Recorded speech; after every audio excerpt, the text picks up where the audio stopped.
Dakota Territory, August 1883. The sun was a hammer, beating the parched earth into a cracked mosaic. Most men were in the fields, racing the coming autumn, their movements sharp and efficient under the oppressive heat. All except one. Jakob Steiner was on his knees inside his newly raised cabin, not laying a floor, but mixing mud. His hands, caked to the elbow, worked a slurry of yellow clay, river sand, and straw. He moved with a slow, deliberate rhythm that seemed out of place with the frantic energy of the season. From the doorway, his neighbors watched. They saw a man building what looked like a bizarre, misshapen altar in the very heart of his home. It was a monstrous block of earth taking up valuable space where a table or a cradle should go. They saw him embedding field stones into the mixture, then carving strange, winding channels into its surface before adding another layer. They muttered to each other at the trading post, their words laced with a mixture of pity and contempt. He was a quiet man, this German immigrant, with a wife, Anna, and a young son, Emil. He kept to himself, which was suspicious enough on the frontier. But this was madness. He was building a chimney from mud. Not just a chimney, but a solid, room-stealing heap of it. They called it Steiner's Mud Heap. The name stuck. It was a joke whispered over fence posts and across the general store counter. What did this quiet man, this outsider with calloused hands and a strange accent, understand about the killing cold of a Dakota winter? What did he know that every experienced carpenter and homesteader who put their faith in cast iron and straight flues had missed? The answer would be paid for in firewood and frostbite, and it would change how everyone in that valley survived. If you want to see more stories of forgotten wisdom that turned the tables on conventional thinking, hit that subscribe button right now. Your support keeps these histories alive. To understand Jakob Steiner's obsession with mud, you first have to understand the terror of the previous winter. The winter of 1882 had been a wolf at the door. Not a metaphorical wolf, but a real and tangible predator made of air and ice. It was a season that scoured the land and tested the soul of every living thing. The settlers of Red Creek Bend thought they were prepared. They had built their cabins tight, chinking the logs with moss and mud. They had stacked cords of oak and cottonwood until the piles reached the eaves of their homes. And in the center of each cabin stood the symbol of modern frontier survival, the cast iron stove. It was a marvelous invention. It consumed wood with ferocious appetite, and in return it radiated a circle of blistering heat. You could stand 2 feet from it and feel your skin prickle, your wool shirt turning uncomfortably hot. But 3 feet away, the heat vanished. It was a mirage. The cold was a physical presence. It seeped through the thickest logs. It crept under doors and through the smallest cracks in the window frames. A rime of frost grew on the heads of nails inside the cabins, sparkling in the lantern light like cruel diamonds. Water left in a bucket overnight would be a solid block by morning. Ink froze in its wells, and men's beards would crystallize with their own breath the moment they stepped outside. The iron stove fought a losing battle. It burned and burned, its little door glowing a dull cherry red. The heat it produced rose directly to the ceiling and was immediately lost. The stovepipe, exiting straight through the roof, was a chimney for warmth as much as it was for smoke. Settlers could watch the precious heat shimmer and vanish into the unforgiving sky. The real measure of the stove's failure was the woodpile. A stack that looked like it would last until May was half gone by January. The sound of axes ringing in the frozen air became a constant, desperate drumbeat. Men ventured farther and farther into the woods, risking frostbite and exhaustion to feed the insatiable iron beast in their homes. Families huddled together in a single room, closing off the rest of the cabin, living in a cramped circle of warmth while the rest of their home was as cold as a tomb. They were prisoners of the stove. Jakob Steiner had endured that winter with his family, just like everyone else. He had chopped the wood. He had watched the frost creep across his walls, but he watched with a different kind of eye. He was the son of a stonemason from the Austrian Alps, a man who had grown up in a world where stone and heat were understood not as enemies, but as partners. He remembered the great ketchelofen of his village, the massive ceramic and stone heaters that dominated the main room of every farmhouse. They were fed only once or twice a day with a small hot fire. Yet they radiated a gentle, pervasive warmth for 24 hours. They didn't just heat the air. They heated the very substance of the house. The heat was a member of the family, a constant, comforting presence. He looked at the American iron stove and saw not a solution, but a flaw. It was an engine designed for speed, not endurance. It released its energy all at once in a brilliant, wasteful flash. It was a sprinter in a marathon race against the cold. Jakob knew that to survive the winter, you did not need a sprint of fire. You needed a slow, steady pulse of warmth. And that pulse had to be stored somewhere. That was the knowledge he carried inside him. The memory of a different kind of fire, a different relationship with heat. While his neighbors saw him playing in the mud, he was not building a primitive chimney. He was building an engine. A slow, massive earthen engine designed to capture and tame fire itself. The construction began in the center of the cabin. First, a deep, insulated foundation of packed gravel and flat river stones, ensuring the ground beneath would not steal his precious heat. Upon this, he built the firebox, not from iron, but from the hardest, densest stones he could find, mortared with a special mixture of clay and sand. It was low and wide, designed for a horizontal burn, not the vertical blaze of an American fireplace. This was the first thing that drew the attention of Elias Vance. Vance was the closest thing Red Creek Bend had to an authority on building. He was a carpenter from Ohio, a man who had raised more than half the structures in the valley. His cabins were known for their tight joints and straight lines. He was a respected man, and his opinion carried the weight of hammered steel. He stopped by one afternoon, his arms crossed over his chest, a look of profound confusion on his face. He watched Jakob carefully laying a course of stones. "Steiner," he began, his voice not unkind, "that firebox has no grate, and it's far too shallow. Your fire will choke on its own ash." Jakob looked up, wiped a bead of sweat from his brow with the back of a muddy wrist, and replied in his careful, accented English, "The fire must be on the floor. It must burn completely." He offered no further explanation. Vance shook his head and left, telling his wife that night that the poor German was building his own coffin. The next stage of the build was what truly cemented Jakob's reputation as a fool. Once the firebox was complete, he did not build a chimney that went straight up. Instead, he began constructing a labyrinth. He built a series of channels that snaked back and forth, horizontally, rising slowly through the growing mass of mud, straw, and stone. The smoke, he understood, was not waste. It was a vehicle for heat. In a conventional chimney, that vehicle was allowed to race out of the house at top speed, carrying most of its valuable cargo with it. Jakob was building a long, winding road with speed bumps. He was forcing the hot gases to take the scenic route, a journey that would last many minutes instead of a few seconds. As the structure grew, it became a solid block nearly 5 feet wide and 4 feet deep, reaching almost to the ceiling. It was a hulking, earthen beast in the middle of the small cabin. He finished it with a smooth, thick plaster of fine clay, polishing it with a wet stone until it had a strange, organic sheen. Only at the very top did a small, conventional stovepipe emerge, passing through the roof.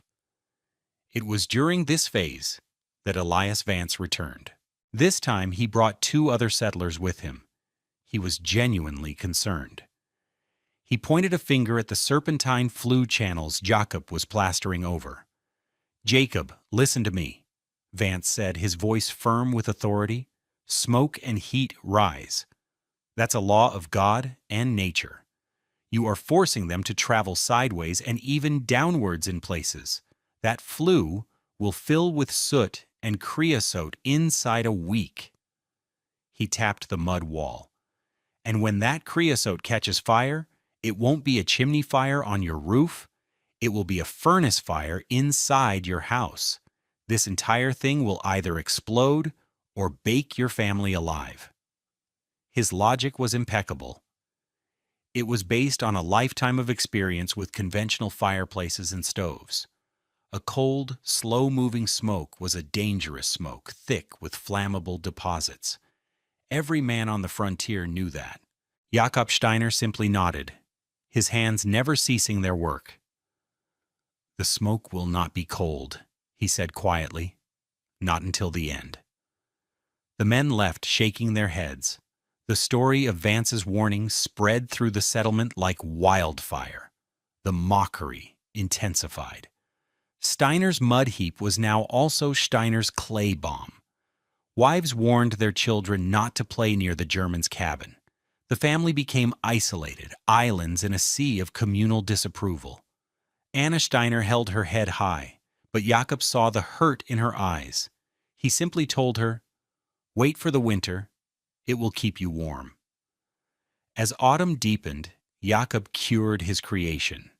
He lit small, tentative fires, just a handful of kindling at a time, for several weeks. The massive structure steamed and sighed, the clay giving up its moisture, hardening into a monolithic block of ceramic.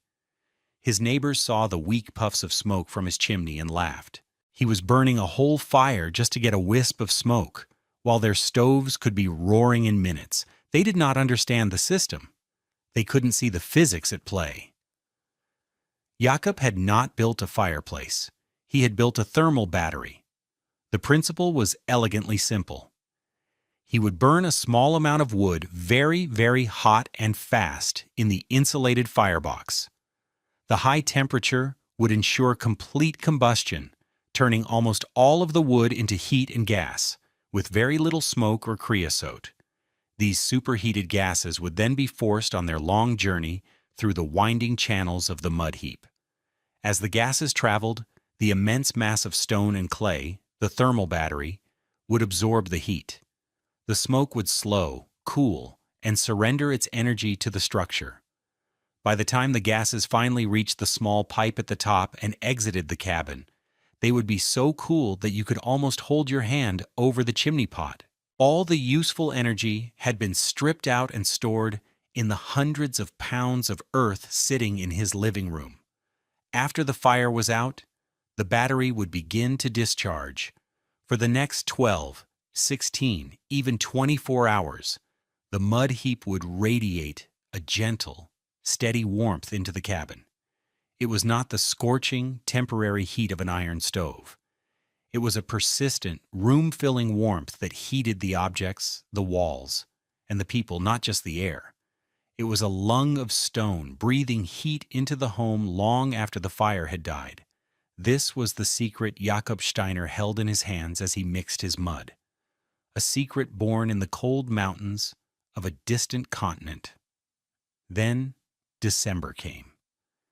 It arrived not with a gentle dusting of snow, but with a clenched fist of Arctic air that swept down from the north.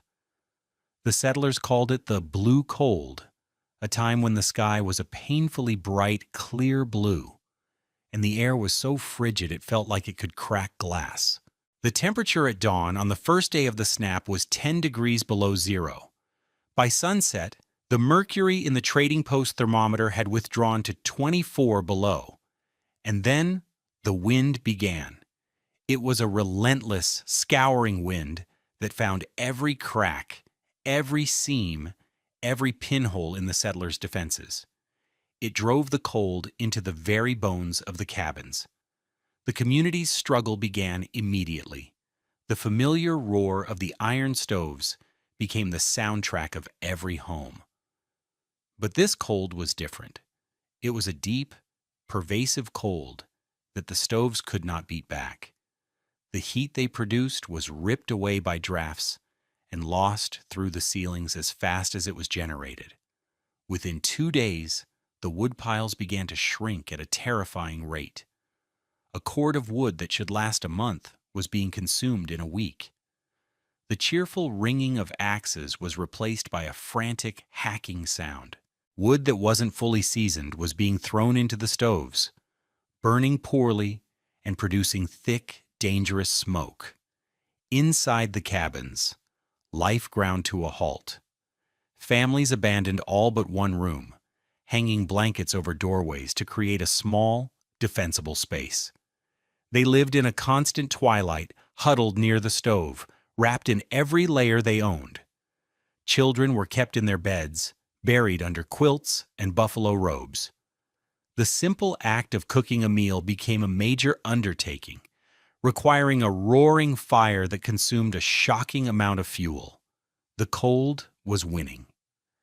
Elias Vance was suffering along with everyone else, but for him, it was a special kind of torment. He was the master builder. His own cabin was his masterpiece. With logs perfectly scribed and fitted, he had built it to be a fortress against the winter. Now, that fortress had been breached. He stood in his main room, watching his wife, Sarah, add another log to their stove. The stove was glowing, devouring their precious hardwood. Yet 10 feet away, a mug of water on the table had a thin film of ice on it. He could feel a steady, knife-like draft coming from the north wall, a wall he had chinked himself, with pride. His expertise felt like a mockery. He was burning 4 times the amount of wood he normally would, and the cabin was still dangerously cold. His children were bundled so tightly they could barely move. The joy of the season was gone, replaced by a grim, anxious waiting for the cold to break and praying the woodpile would last. On the 3rd night of the cold snap, the temperature bottomed out at 35 degrees below zero, not accounting for the wind. The wind howled, piling snow into monstrous drifts that buried fences and blocked doors. It was a night when the land itself seemed to be dying. It was then that a thought, cold and sharp as an icicle, pierced Elias Vance's anxiety. Jakob Steiner, the German with the mud heap. What was happening in that cabin? He imagined the worst, a family frozen, overcome by a failed experiment, or worse, a fire, a catastrophic failure of the clay bomb, with no one able to get to them in the storm. A grim sense of duty settled over him. He had warned the man. He had led the chorus of mockers. If the Steiners were dead, it was their own foolishness, but he felt a sliver of responsibility. He had to know. He had to check. Before he even knew what he was doing, he was pulling on his heaviest coat and wrapping a scarf over his face. The vindication of an idea is often preceded by a moment of profound doubt, not just for the skeptics, but for the innovator as well. Stay with me, because what Elias Vance finds at the end of his journey is more than just a warm cabin. It's a lesson that humbled an entire community. And if you're finding value in this story, take a moment to hit that like button. It tells the algorithm that forgotten history matters. The journey to the Steiner cabin was a battle against a living enemy. The wind tore at Vance's clothes, trying to steal the thin layer of warmth he carried with him. The snow was waist-deep in places, a thick, powdery trap that made every step a monumental effort. The air he breathed in through his scarf was so cold, it burned his lungs. His own cabin was only a few hundred yards away, but it felt like miles. He navigated by the dark shapes of trees, specters against the blowing snow. The world had been reduced to a swirl of white and a howling, deafening roar. In his mind, he rehearsed what he would find. A dark, silent cabin, a grim discovery, a tragedy born of one man's stubborn pride. He felt a pang of guilt. Perhaps he should have tried harder to stop him, to persuade him. When he finally saw the faint, rectangular shape of the cabin through the storm, his heart sank. It was dark. There was no welcoming light in the window. And more ominously, there was absolutely no smoke coming from the chimney pipe. In this cold, a chimney not puffing smoke meant a dead fire. And a dead fire meant a dead family. He stumbled the last few feet to the door, his beard a solid mask of ice. He raised a gloved fist and hammered on the thick wood, his knock sounding feeble against the gale. He waited. Nothing. He knocked again, harder this time, shouting Steiner's name into the wind. He was about to put his shoulder to the door, convinced he was breaking into a tomb, when he heard the sound of the latch drawing back. The door swung inward. It was not a wave of cold that met him. It was a physical wall of warmth. A dense, enveloping, impossible warmth that flowed out of the cabin and wrapped around him. It was a heat so profound, so utterly at odds with the world outside, that for a moment Elias Vance felt dizzy. His mind could not reconcile the sensation. He blinked, his eyes adjusting to the soft lantern light. And then he saw the scene inside. Anna Steiner stood by the door, holding it open for him. She was wearing a simple wool dress with her sleeves rolled up to her elbows. She looked concerned, but not cold. Behind her, in the center of the room, her son Emile was sitting on the floor. He was barefoot, playing with a small wooden horse on the smooth plank floorboards. On the table, a loaf of bread was cooling on a rack, the faint scent of yeast and baked wheat hanging in the air. There was no frost on the inside of the single window pane. It was clear, showing only the blackness of the night outside. Jakob Steiner himself was sitting in a chair, not huddled over a fire, but leaning back comfortably, reading a book. He looked up, his expression calm. Vance stood there, speechless, a statue of ice and snow in the doorway of a summer afternoon. He was so stunned he forgot to close the door, letting the cold wind swirl in. "Mr. Vance," Jacob said, standing up. "Come in. You should not be out in this." Vance stumbled inside, pulling the door shut behind him. The sense of dislocation was overwhelming. He took off his gloves, his fingers numb and clumsy. The warmth in the room was not a dry, scorching heat like the one from his stove. It was a gentle, radiant warmth that seemed to come from everywhere at once. It felt like standing in the sun. His builder's mind, his skeptic's mind, took over. He started to investigate. He walked to the north wall, the wall that in his own cabin was bleeding cold. He pressed his bare palm against the logs. They were not cold. They were not even neutral. They were faintly, unbelievably warm. His gaze fell upon the source, Steiner's mud heap. It stood silent and massive in the heart of the room. There was no fire visible. The iron door of the firebox was closed and cool to the touch. He reached out a tentative hand and placed it on the clay flank of the structure. It was radiating heat, a deep, steady, powerful flow of warmth that was the source of the room's comfort. It was not hot enough to burn, but it was warmer than a living thing. It was a sleeping giant, breathing warmth into the space.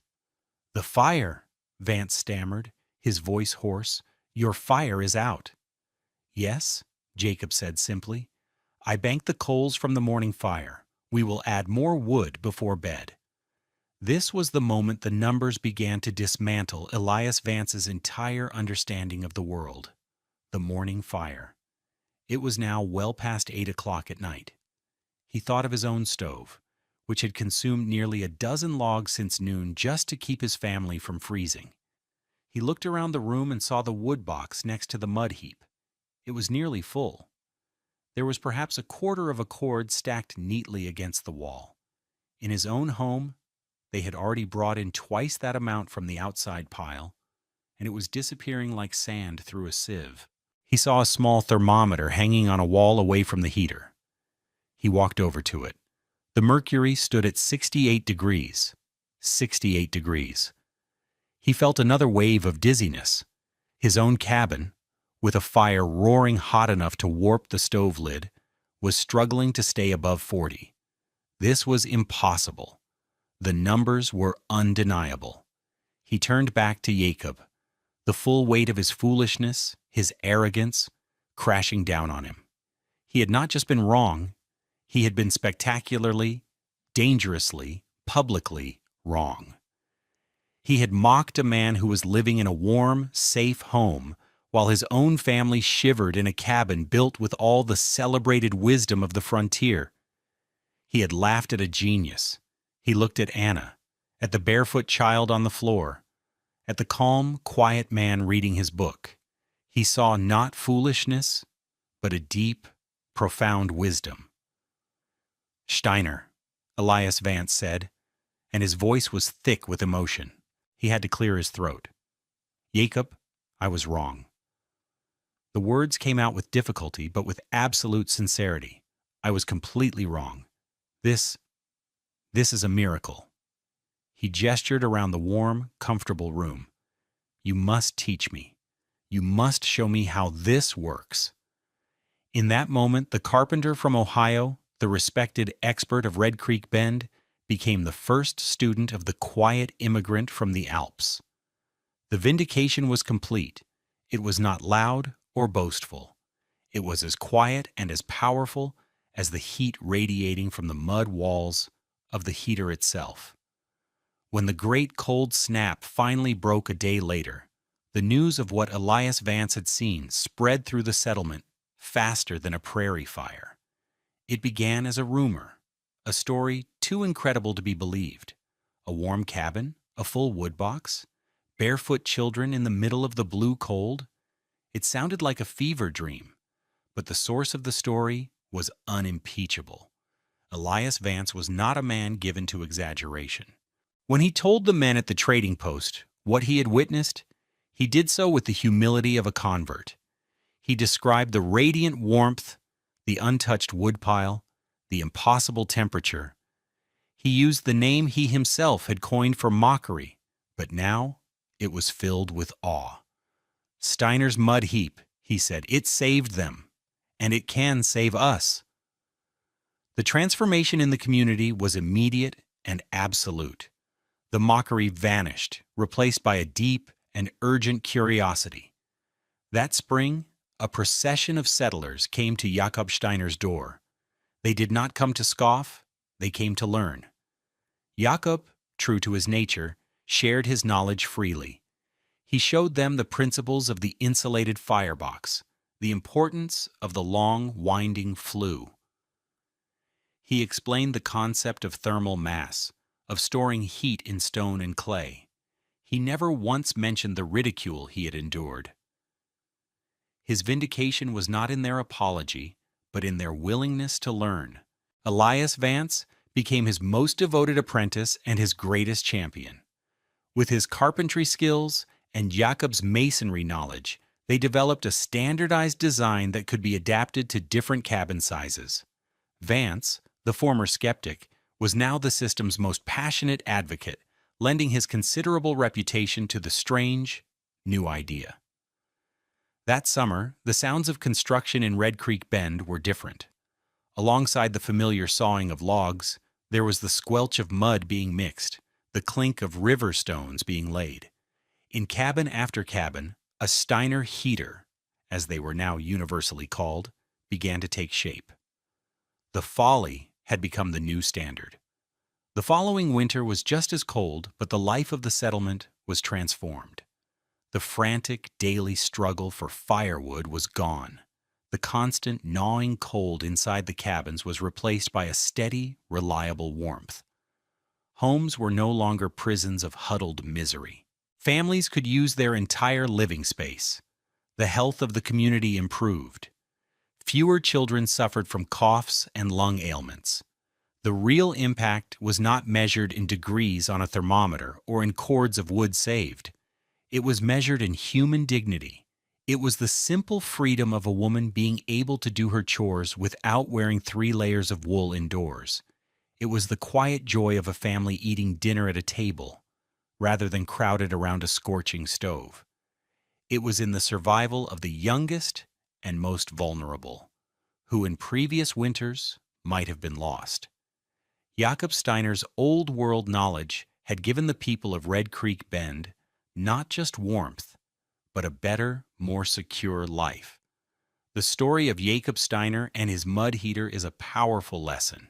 It speaks to the conflict between entrenched tradition and disruptive innovation. It highlights the danger of dismissing an idea simply because it is unfamiliar, and the courage required to trust empirical evidence over popular opinion. The settlers of Red Creek Bend believed they knew everything about surviving the cold, but their knowledge was incomplete. They focused only on generating heat, while Jakob Steiner understood that the real secret was in preserving it. This principle of thermal mass is not some forgotten primitive technique. It is a cornerstone of modern, energy-efficient building design. Passive solar homes, masonry heaters, and radiant floor heating all operate on the same fundamental concept that Jakob demonstrated in his humble cabin. Absorb energy slowly, store it in a dense material, and release it gently over time. The mud heap was simply a frontier application of a timeless and elegant engineering principle. The story reminds us that sometimes the most profound solutions come from quiet outsiders, from those who carry a different perspective forged in a different world. It is a testament to the power of observation, persistence, and the simple, undeniable truth of what works. If this story made you think differently about the wisdom hidden in our past, hit that like button to share it with others. And subscribe for more tales of forgotten engineering and frontier ingenuity. We love to hear from our viewers, so drop a comment below and tell us about the coldest winter you have ever experienced. The story you have just heard is a fictionalized account created for educational and entertainment purposes. While the engineering principles of masonry heaters and thermal mass are very real and have been used for centuries, the characters, specific events, and location of Red Creek Bend are products of imagination. This narrative is intended to illustrate historical concepts and should not be taken as a guide for construction or professional advice. Always consult with qualified experts for any building project.